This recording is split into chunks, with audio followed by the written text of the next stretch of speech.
Once again, leading off today's video by saying a big thank you to everyone who has stepped up over at the Florida Maquis Patreon channel, putting your money where your mouth is. $1 per month. It's the only level.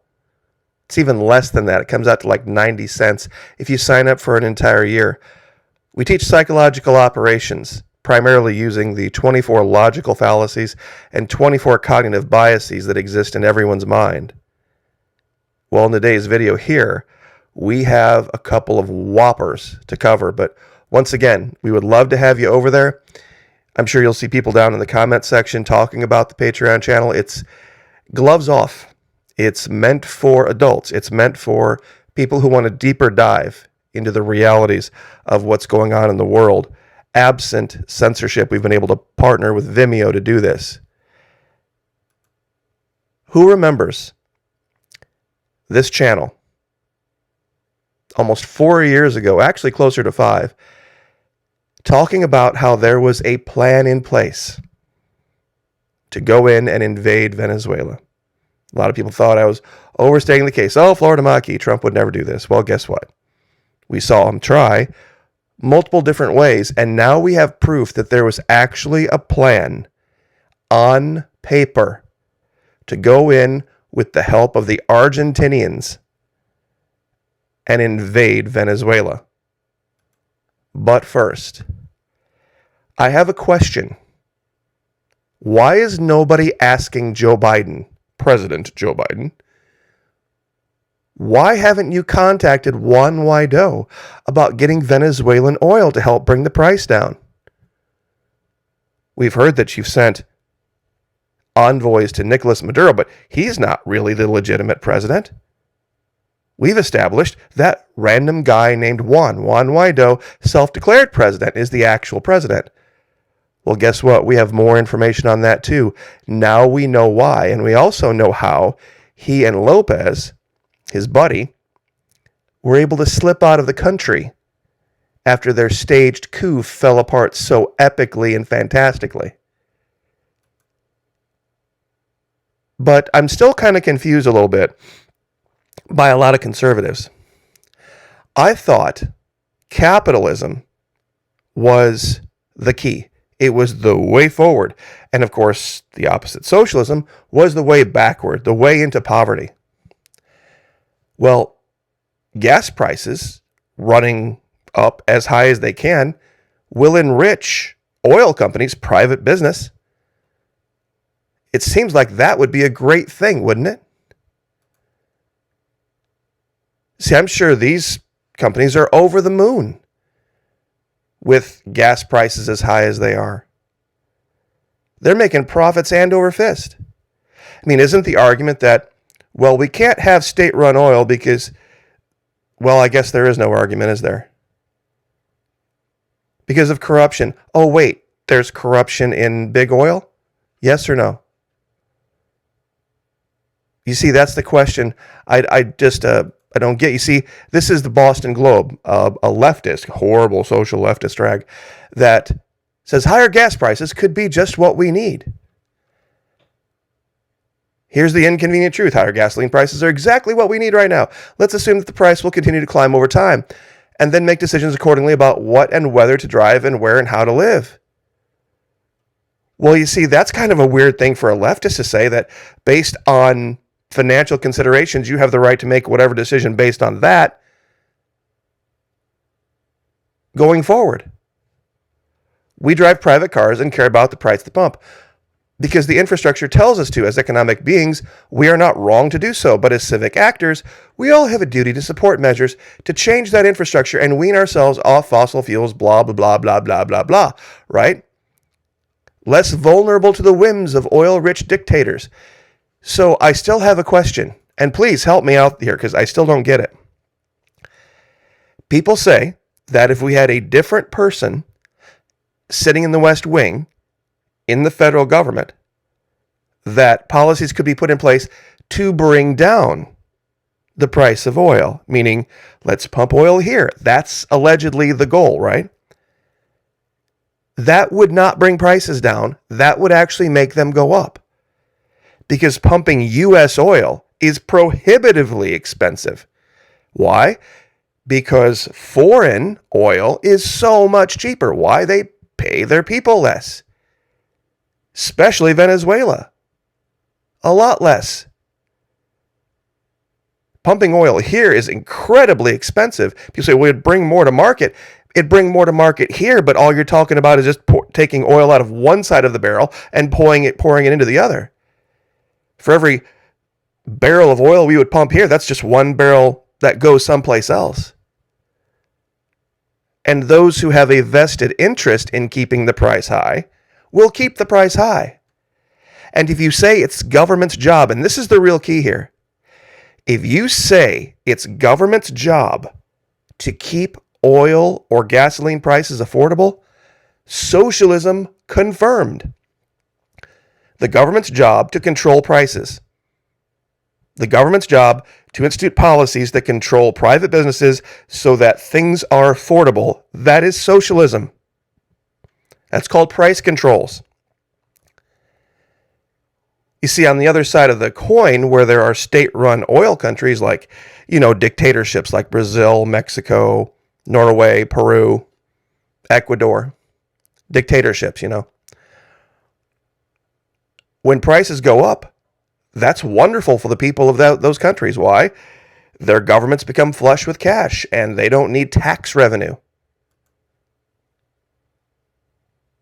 as much. Some countries don't need tax revenue at all because of the amount of money they bring in selling oil.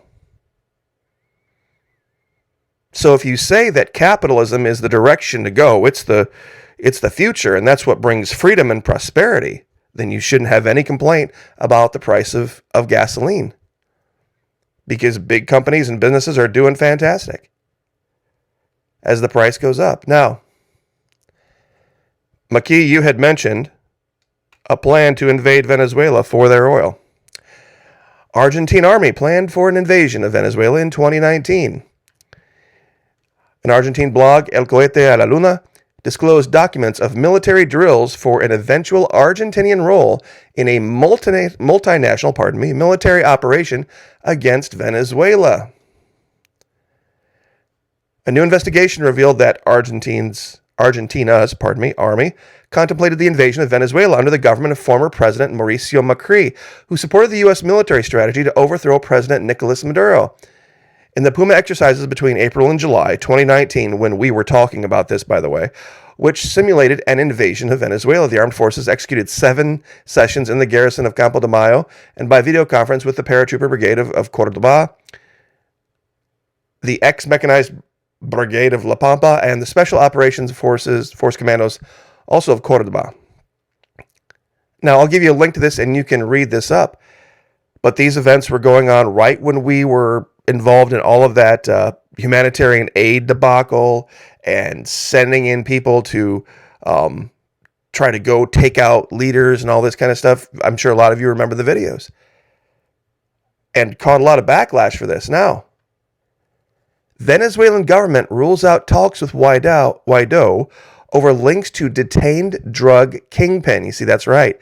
Guaido used drug traffickers to get him and Lopez out of Venezuela. A paramilitary outfit called Los Rastrojos. And these are paramilitary drug runners. Quote, "We are not going to meet with Juan Guaido. We do not meet with drug traffickers. We put drug traffickers in jail." How many of you said it's the U.S. government that's really bringing all the drugs in? It's the U.S. CIA and all this. Well, okay. This confirms this. And this is from the government of Venezuela, the actual government of Venezuela. They have this guy detained and he's singing like a canary. This was the guy that was a local coordinator, Garofalo is his name, local coordinator for the city of Anaco for his Popular Will Party. That is the party of Juan Guaido.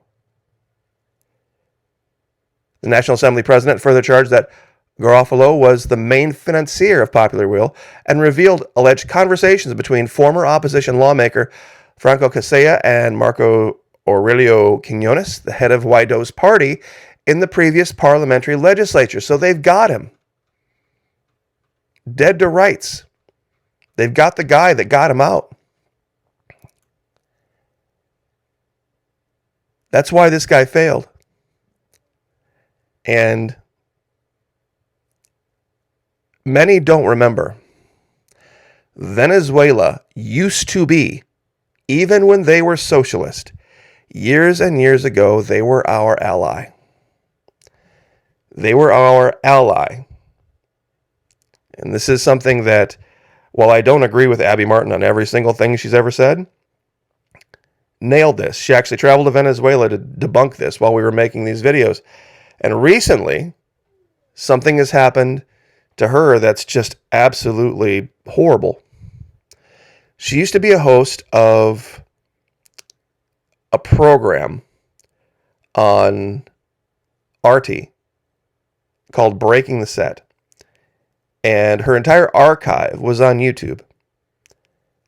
Years and years and years of interviews, hundreds and hundreds of episodes just gone, just deleted overnight. Years of work. Now she's going to be able to get the archive back, I do believe, of the videos.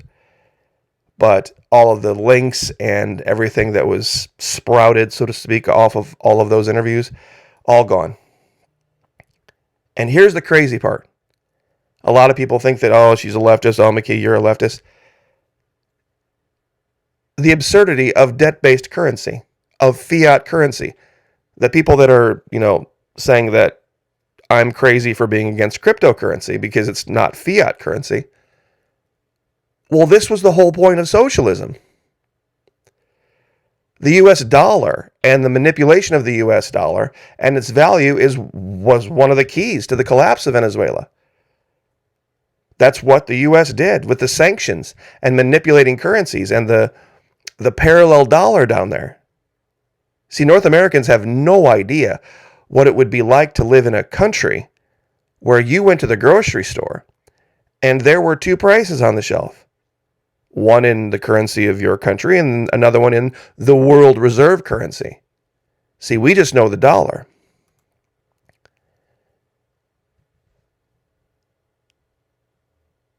It was pretty clear what was going on at the time, but many people couldn't see it. Real simple. Sabotage their economy with sanctions, blame the collapse on socialism, then stage a coup for regime change. Does that sound kind of familiar as to what's going on now someplace else? And oh, by the way, those are wonderful Argentinians. Who remembers this picture? You know what the girl in the middle is so upset about? The Argentine government at that time had failed to give her the right to kill her unborn child in vitro while still in the womb. Well, they've fixed all that now. Since this picture was taken, Argentina leads South America amongst all countries, even more so than Colombia, in the amount of ended pregnancies. Let's put it that way. I don't even like using the word. But that's what she was upset about in this picture. So once again, confirmed. There was a plan, and they failed. So I'll leave it there, but please, down in the comments, I would love to hear it. I would love to hear what you think the answer is. If corruption at the highest levels of big oil isn't enough to make you think about state-run oil because you think corruption at state-run oil would be just as bad, then what would be your solution? I guess that would have to be the key. I mean, I know what my solution is, but how could it possibly be worse? To have a vested interest in the oil being pumped out of the country. So, anyway, God bless. Have a great weekend. Like, share, subscribe. Would once again love to have you over at the Patreon channel. Many have signed up. Many continue to sign up every day. We just put up a brand new video yesterday. I believe that makes 15 in the last, 2 months. We've been going a video a week, so it might almost be 3 months. Almost a video a week for the last 3 months over there. And they're usually at least 20 minutes long. And pretty deep dives. And once again, caveat, meant for adults. Meant for those who aren't so pearl clutchy, I guess is the word. So we will leave it there. God bless. Great weekend. Like, share, subscribe. We'll see you guys next time.